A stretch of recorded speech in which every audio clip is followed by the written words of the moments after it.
这是台湾2000公尺高山上的小火车，叫做碰碰车。它的地点位在太平山。火车头转好方向，然后它就接了后面的尾巴，然后火车司机就要准备了。一边好奇的旅客也在看，而这2000公尺的高山，现在他们在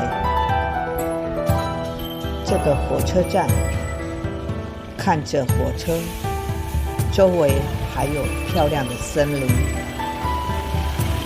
火车出发了，这一趟载的是空